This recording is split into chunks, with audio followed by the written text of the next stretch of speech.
Bonjour les amis, nous allons voir dans ce café hypnose comment on traite les problèmes, les sujets thérapeutiques en hypnose.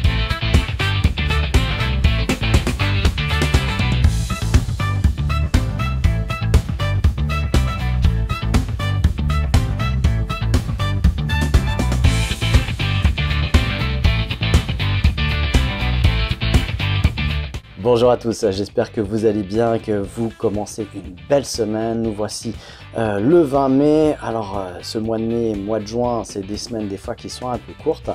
Pas pour tout le monde, pour les entrepreneurs c'est peut-être un peu différent. Voilà, donc on va profiter aussi de ces jours de printemps qui nous amènent tranquillement vers l'été. Ça va vite, hein, tranquillement, pas si tranquille que ça. Ça va très vite, bientôt les vacances, bientôt l'été, bientôt Noël. Bah ouais, bon non, il y a des trucs avant. J'aime bien dire au mois de juillet, est-ce que vous avez déjà commencé à préparer vos cadeaux de Noël? Bon bref, on n'y est pas encore, on va profiter bien de l'instant présent, mais c'est ça aussi, hein, de se pourrir la vie, c'est toujours d'anticiper, d'aller toujours essayer de se préparer à ce qui va arriver plus tard. C'est se priver du moment présent, de se priver du bonheur, de pouvoir vraiment vivre ce qu'on a à vivre là. Voilà, alors, bon, comment ça se passe ce printemps pour vous? Beaucoup de ce que je vois, beaucoup de stress, c'est la partie des examens aussi, donc déjà aussi quand on a vécu ça en tant qu'étudiant, parfois on a des réminiscences d'examens, de pression qu'on a eu quand on était enfant. Je sais pas si c'est encore le cas, mais en tout cas j'ai des adultes qui vivent ça à 7 ans et qui viennent se préparer avec l'hypnose. Donc c'est quelque chose qui est intéressant parce que l'hypnose, on peut se préparer. Alors là, on n'est pas dans la thérapie où des fois il y a des blocages et puis là, ça nécessitera une action thérapeutique. Mais autrement, on est vraiment dans la préparation mentale. Et ce qui est bien avec l'hypnose, c'est ce que je dis souvent, c'est que quand on apprend l'hypnose, on va beaucoup au-delà de l'hypnose. On va comprendre comment fonctionne notre cerveau, comment on fonctionne personnellement, comment on communique avec les autres et comment on communique avec soi-même. Et du coup, on a des outils qui nous permettent de fonctionner mieux dans diverses circonstances, notamment quand on doit apprendre et quand on doit passer des examens pour enlever le stress, pour mieux apprendre, mieux mémoriser. Et ça, j'accompagne les gens aussi dans ces cas de figure-là. Là, on est plus donc du coaching, préparation mentale, coaching mental, et puis avec des astuces qui permettent de favoriser l'apprentissage. Et on va se priver de rien du tout, quoi. On va vraiment aller dans tous les points de vue, voilà, quand on sait comment on mémorise, ça va beaucoup plus vite. D'ailleurs, j'avais eu une fois un comédien qui était venu, parce que effectivement, moi j'ai fait 4 ans de conservatoire de théâtre à Lausanne, ça s'appelait comme ça, c'était lié au conservatoire de musique, maintenant c'est la manufacture.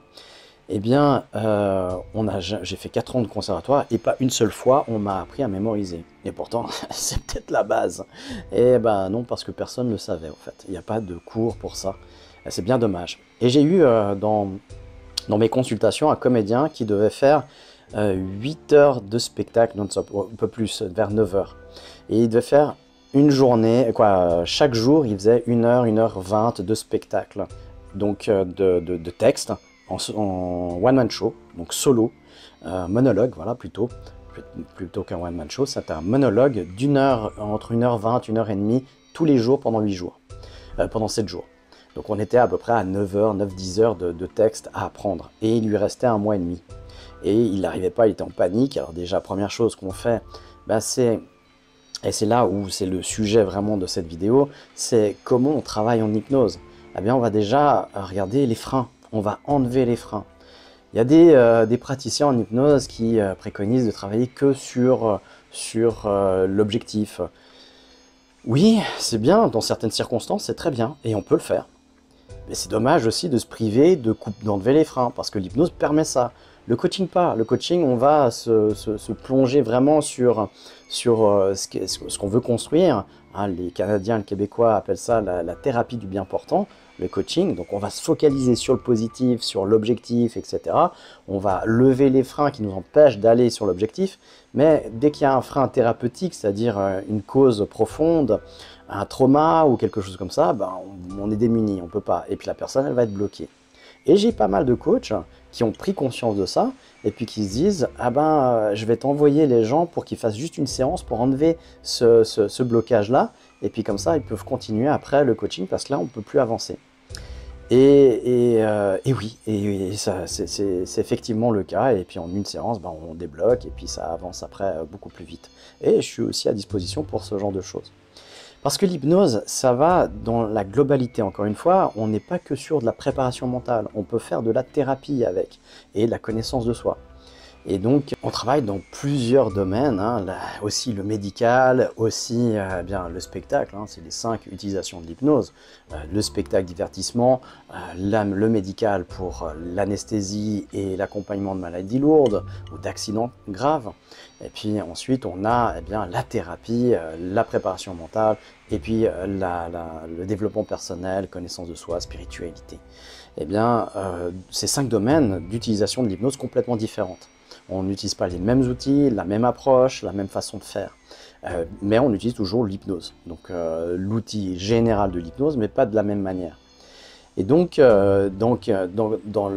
on a un problème, quand il y a un problème pour avancer, pour faire quelque chose, pour réaliser quelque chose, eh bien, on va régulièrement aller voir l'origine, la cause du problème. Et c'est là toute la puissance. Parce que si je donne une métaphore, on se coupe en faisant la vaisselle avec un bout de verre. Ok, c'est bien déjà de penser la blessure, c'est bien de désinfecter, mettre un sparadrap, et puis voilà. Puis une fois que c'est fait, ben, on va après chercher le bout de verre pour l'enlever, pour pas que se recouper avec. Et donc, c'est ça qui permet aussi, ben justement, l'hypnose permet d'aller chercher le bout de verre, d'aller à l'origine et de changer et de transformer. Alors le comédien qui est complètement bloqué parce qu'il déjà il est en panique, parce qu'il ne peut plus mémoriser, il ne sait pas comment mémoriser, il ne sait pas comment il va s'y prendre parce qu'il y a une pression, il a une deadline qui arrive et puis une première du spectacle, il doit assurer 7 jours à entre 1 heure et 1 heure et demie de spectacle en monologue, donc seul sur scène avec un texte qu'il doit savoir par cœur. Et interpréter en plus, pas seulement, hein, eh ben, il ne sait pas vraiment comment faire. Eh ben, déjà, si on fait juste la préparation mentale, ouais, c'est bon, tu vas y arriver, on le booste, ben, la peur, elle peut revenir. Il faut déjà se débarrasser de la peur. Et la peur, elle est faite de quoi? Eh ben, elle est faite d'anciennes peurs qui sont déjà là, comme une habitude, hein, c'est des ancrages. Quand on a fait des premières, puis ça s'est mal passé, où on a eu peur, eh bien, les suivantes, elles vont se charger un peu de la même émotion, de la même énergie. Et puis, donc elle se charge de ça c'est la mémoire du passé. Il y a le présent, il y a une pression effective, et puis il y a l'anticipation, c'est-à-dire voilà, comment ça va se passer et si ça se passait mal, et la projection dans tout ça. Et si on n'enlève pas ça, ou si on n'arrive pas à gérer tout ça, ça va revenir régulièrement. Et c'est quoi? Ça va empêcher, bien évidemment, la mémorisation. Et donc le premier truc qu'on va travailler, c'est de libérer ces peurs-là, de travailler sur la peur. On va déstresser, donner des outils pour déstresser tous les jours, d'auto-hypnose par exemple. Alors c'est ce qu'on a très vite appris, c'est apprendre en auto-hypnose. Apprendre à se déstresser, se détendre, et puis justement à mémoriser plus facilement et plus efficacement. Et plus en joie, en plaisir, donc vraiment dans la facilité. Et c'est possible, et il a réussi. C'est pas des choses qu'on apprend à l'école, c'est dommage, parce que c'est des choses dont on va avoir besoin toute notre vie. Et c'est vraiment, ouais, c'est extrêmement dommage. Et donc dans les peurs, si on se débarrasse de la mémoire de peurs passées, qu'on se débarrasse de l'anticipation de la peur future, il ne nous reste plus qu'un tiers. On s'est débarrassé des 2 tiers. C'est la même chose que pour la douleur, en fait, finalement.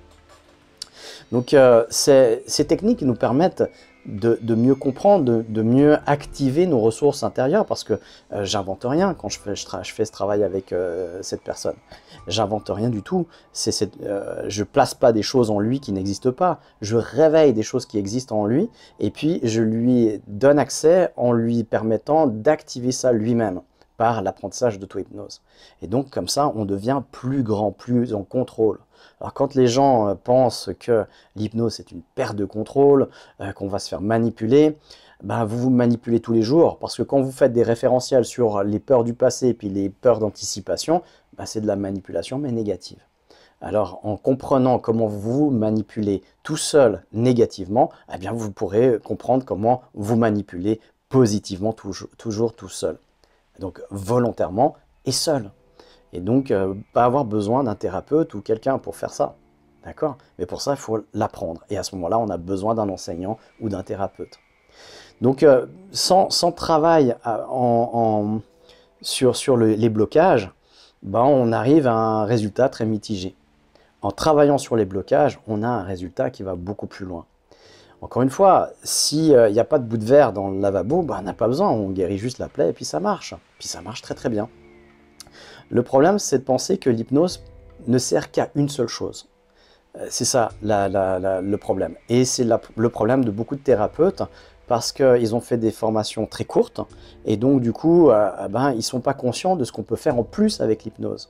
Parce qu'ils ne l'ont pas appris. Et donc ça se cantonne à une petite vision très réduite des possibilités de l'hypnose. L'hypnose va beaucoup plus loin que ça.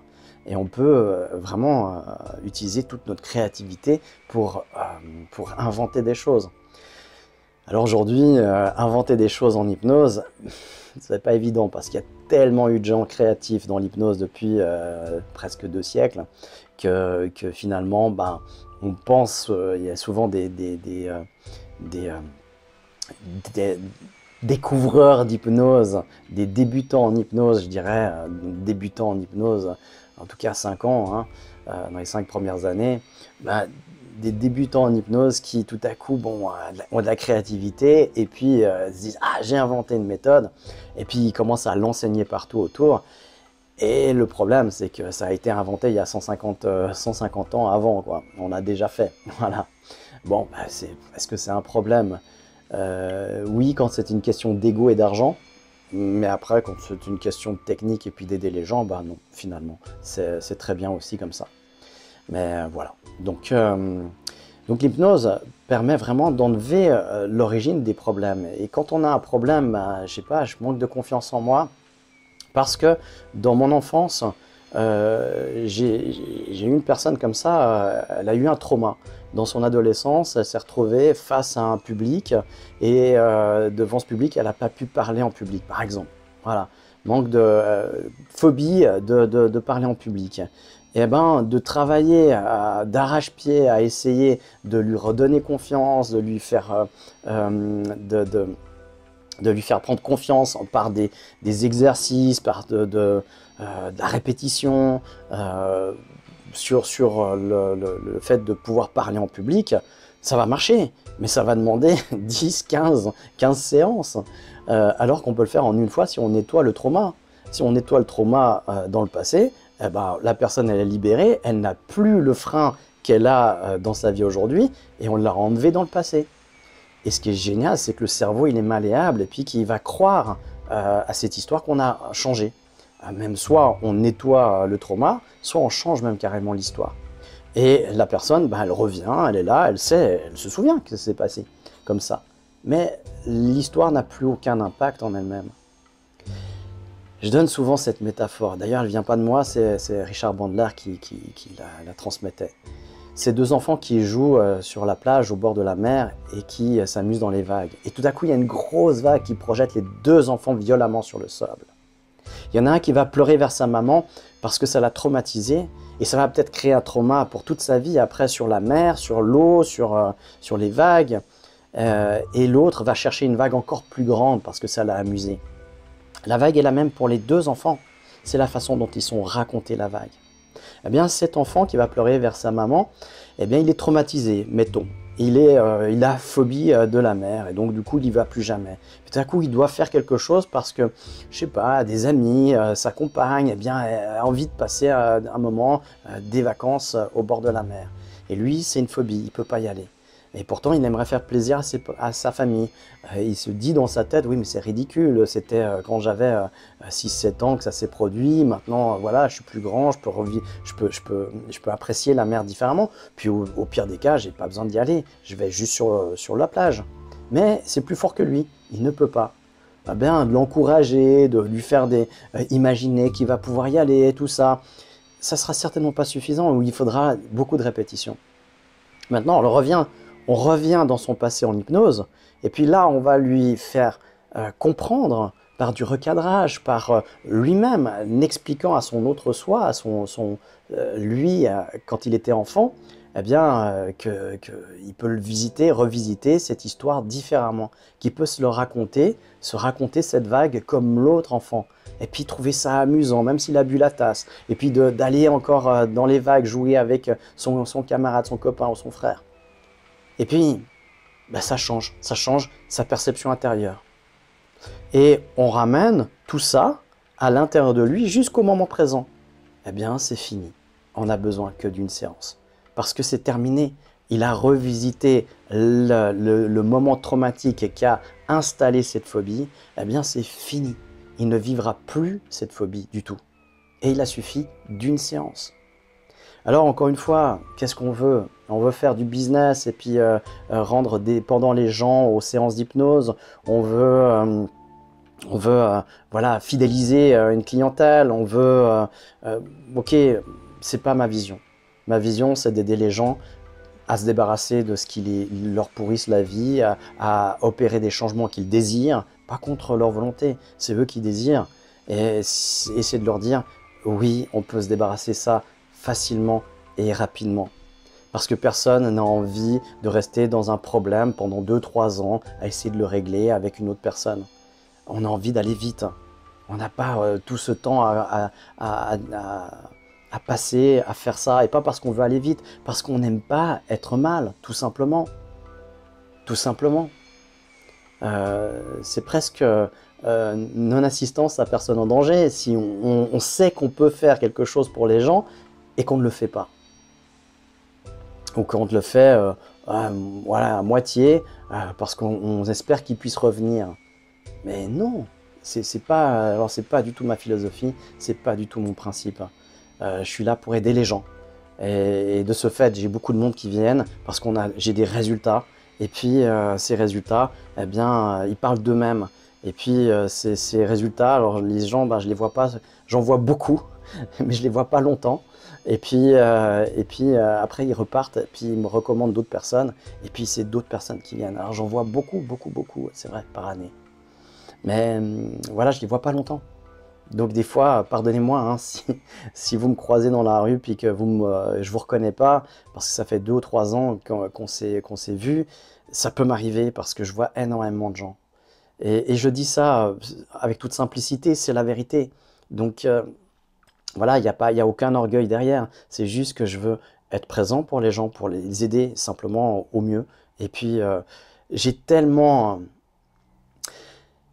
reconnaissant d'avoir pu avoir ces choses-là à un moment dans ma vie, alors peut-être un peu tardivement, et c'est pour ça que j'adore transmettre ça aux enfants, aux adolescents, parce que j'aurais tellement aimé construire une vie plus agréable dès l'adolescence, d'avoir ces techniques-là pour mieux apprendre, pour moins souffrir dans les examens, pour me débarrasser de traumas que j'avais quand j'étais enfant, que j'ai eu quand j'étais enfant, parce qu'on en a tous, tout simplement. Eh ben, voilà. Aujourd'hui, c'est vraiment mon cheval de bataille, c'est que je veux vraiment que les gens prennent conscience de ça, parce que j'en avais pas conscience, et on me l'avait jamais dit. Alors aujourd'hui, vous avez quelqu'un qui vous dit ça, et vous pouvez soit prendre, soit mettre à la poubelle, et c'est très bien, mais au moins vous avez eu l'information, ce que je n'avais jamais eu dans ma vie. L'information aussi, elle est à disposition, hein. C'est aussi, on va dedans ou pas, on la prend ou pas, on capte les opportunités ou pas. Moi, c'est arrivé. Déjà, parce que j'étais prêt à remettre en question mes croyances. Déjà, premièrement, c'est qu'un verre plein, eh bien, on ne peut pas le remplir davantage. Donc, il faut juste avoir la curiosité et puis de se dire, ah, pourquoi pas, finalement, peut-être que c'est pas comme je pense. Juste ces 2 phrases, 3 phrases, pourquoi pas, c'est peut-être pas comme je pense, avoir la curiosité, eh bien ça peut changer une vie. Et c'est ce que j'ai eu un petit peu malgré moi, c'est en allant découvrir une conférence sur l'hypnose alors que je n'y croyais pas. Alors a priori ça fait oh, l'hypnose, ouais ok, je vais voir quand même, parce qu'on me l'a recommandé. Il m'a dit ouais va voir ça parce que c'est vraiment hyper intéressant. Ouais mais non, franchement j'y crois pas, c'est du charlatanisme ou ça. Et j'ai eu cette présence d'esprit, et c'est ça qui m'a sauvé quelque part, et je suis vraiment très heureux de ça. Eh bien, c'est de cette curiosité, de se dire, ouais, bon, allons voir. Voilà, comme ça, je pourrais argumenter aussi. Hein, parce que ça aussi, les gens qui argumentent alors qu'ils ne connaissent rien, ça, c'était un truc fabuleux. Je vous donne un exemple, et on se quitte là-dessus. C'était la sortie du livre Da Vinci Code. Ça a été, quand c'est devenu populaire, alors la sortie du livre est sortie, avant que ça devienne populaire, c'était bien une année. Moi je l'avais déjà lu, je l'ai découvert vraiment par hasard, mais un hasard, voilà, sur un étalage dans une station-service, un truc comme ça. Et puis je regarde ce livre, il me captive par le dos. Au début je suis un peu sceptique, je me dis c'est quoi cette merde? Et puis je commence à lire et j'arrive pas à décrocher. Toujours avec un œil critique. Hein, quand on veut, ça nous titille, et puis on se dit ouais mais c'est quoi ce truc? Et puis hop, je l'ai emporté. C'est le seul bouquin que j'ai acheté de ma vie de cette manière-là. Et puis je suis parti avec. C'était une révélation, je l'ai lu, c'est un gros pavé, je l'ai lu en 2 jours je crois, 2 ou 3 jours. Vraiment j'ai fait que ça. C'était tellement passionnant, captivant. Et puis une année à peu près plus tard, eh bien, il y a eu tout l'engouement populaire, parce que c'est un livre qui est excellent et qui a vachement bien marché, beaucoup mieux que le film. Hein. Si vous vous dites, oh, je n'ai pas aimé le film, moi non plus, je ne l'ai pas aimé. Voilà, ici, on passe à côté de l'essence du livre complètement. Mais voilà. Et il y a eu beaucoup de débats là-dessus. Il y a eu le décodage du Da Vinci Code, il y a eu plein de gens qui ont surfé là-dessus. Et il y avait une émission à la télé, sur la RTS, où il y avait une dizaine de personnes qui étaient réunies, des intellectuels, pseudo ou prétendus, et qui débattaient sur le bouquin en disant tous que c'était de la merde. C'était de la merde, c'était de la merde, c'était nul, ça valait rien, que c'était mal écrit, que c'était ci, que c'était ça. Et le journaliste, il a fait une petite erreur à un moment donné, c'est qu'au bout de 15 minutes, 20 minutes de débat, comme ça, il demande finalement, mais qui l'a lu? Il n'y a qu'une personne sur les 10 qui lève la main, et c'est celui qui l'avait le plus ou moins apprécié. Et tous les autres qui avaient détesté n'avaient pas lu le livre. C'était, mais voilà. Et ça, c'est les intellectuels qu'on a aujourd'hui. Ouais, voilà. Ça, c'est l'état du monde. C'est que moins on connaît quelque chose, plus on a d'avis dessus, et plus on a un avis qui est tranché et fermé. Et ça, waouh. Ouais. Bah ça, c'est le premier frein, c'est à l'apprentissage. C'est qu'on sait déjà. Le verre est déjà, la tasse est déjà pleine, et donc on peut rien remplir parce que la tasse est pleine. Et j'avais des étudiants comme ça, quand je faisais mes études en hypnose, qui venaient, qui avaient déjà fait une petite formation ailleurs, et ils étaient là, ouais je sais, ils étaient tout le temps en essayant de démontrer qu'ils savaient déjà ce qu'on leur apprenait. Et finalement, ils n'ont rien appris de plus, alors qu'ils auraient eu l'occasion d'apprendre énormément de choses de plus, parce que c'était pas ce qu'ils avaient appris. Mais ils faisaient des référentiels, des ponts entre les choses, et puis juste, ah oui je sais, au moment où tu sais, il n'y a plus rien à apprendre, c'est fini. Et c'est le premier point, et je finis là-dessus vraiment, c'est le premier point qui empêche les adultes d'apprendre. On apprend beaucoup mieux quand on est adulte que quand on est enfant, contrairement à la croyance populaire, sauf que y a un gros problème pour les adultes, c'est qu'ils veulent savoir avant d'avoir appris. Et voilà, c'est tout, ils savent. Ils ont touché, ils ont lu un petit paragraphe, ils ont vu 2 vidéos sur le sujet, et ils savent. Voilà, c'est ça. Non, je sais ce que c'est que l'hypnose. Et il y a plein de gens qui sont des fois des personnes lambda, hein, que je croise dans les salons, dans la rue, ou quoi. Des gens qu'on me présente comme ça, et ils m'expliquent ce que c'est que l'hypnose. Voilà. Eh oui. L'être humain est comme ça. Alors ne soyez pas comme ça, soyez intelligent, et c'est comme ça que vous allez développer votre intelligence, tout en développant de la curiosité, en étant curieux sur les choses, et en disant, ok, même si vous croyez savoir quelque chose, dire, bon, peut-être que je ne sais pas. Ça, c'est le secret de l'apprentissage. Bien, sur ce, voilà, on va développer un petit peu cet apprentissage jeudi, comment on peut favoriser justement l'ouverture d'esprit pour apprendre plus facilement et plus rapidement. D'ici là, je vous souhaite une excellente journée, demain aussi, et puis on se retrouve jeudi soir pour notre expérience hypnotique. Soyez actifs, créatifs et autonomes pour vivre libre dans la vie que vous avez choisie. C'est un choix. À jeudi.